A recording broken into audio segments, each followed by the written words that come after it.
This is a story from Africa.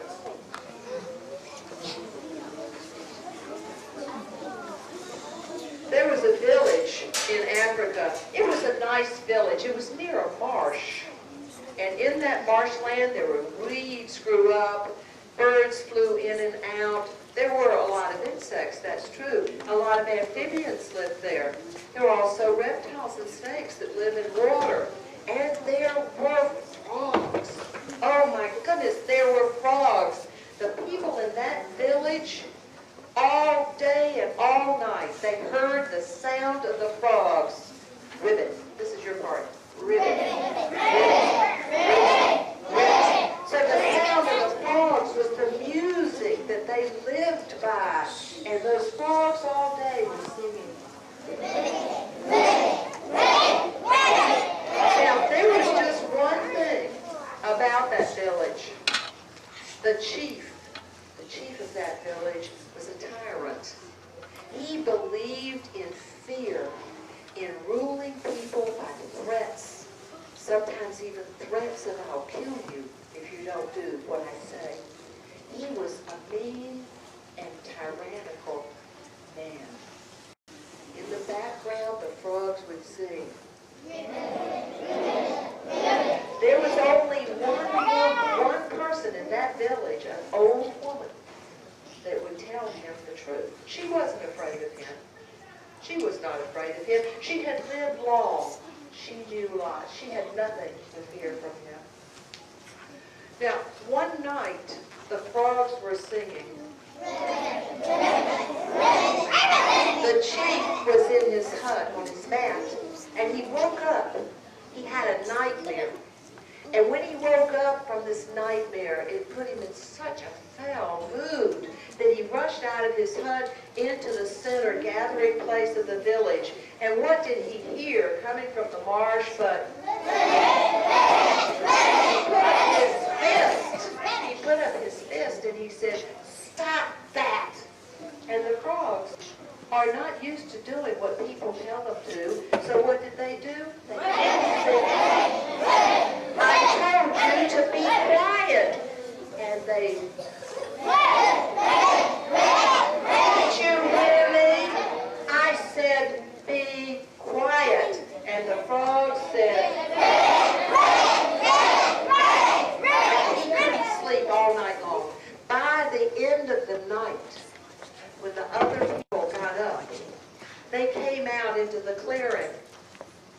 And he said to them, "Get your spears, get your rocks, get your stick, get your knife, go down to that marsh and kill all of those frogs."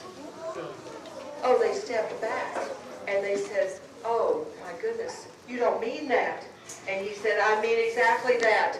They could hear the frogs in the distance. "I need for you to go down to that marsh and kill all those frogs." Well, they had no choice, because the next thing he said was, "And if you don't do it, I shall kill you." They had to go back to their huts. They got their knives, their spears, their rocks. And they went to the marsh and they killed killing the frogs. The old woman went to the chief and she said, "I have seen you do foolish things. I have seen you do foolish things. But this is the most foolish thing I've ever seen you do." He said, "You don't have to do it. You're too old. You can't kill them anyway. Go back to your hut." That's not the issue. "This is foolish. Don't you know that all things are connected? All things are connected." "Oh, go away. Go away, old woman." That night, when the villagers lay down in their huts to sleep, the sound that they heard was just silence. The frogs were all gone. They had killed every one of them. They were uneasy because it was so quiet. This was not what they were used to. They tossed and turned on their mats. The only one that slept was the chief, and he was convinced that he had done the right thing. He had a good night's sleep. He got up the next morning. He was in a good mood. Everybody else was tired. But they couldn't say anything, and it was so quiet. But on the third day, there was a new sound.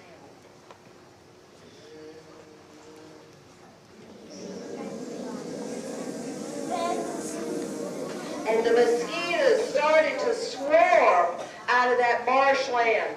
The mosquitoes started to swarm up.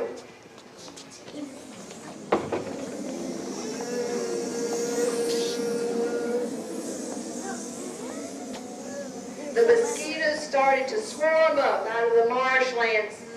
They came, they laid on the chief, all of his body, all of the people, all over the animals. They were just covering them, fighting and fighting and fighting, and they're trying to fight them off. And the chief came running out saying, "Kill those mosquitoes, kill those mosquitoes."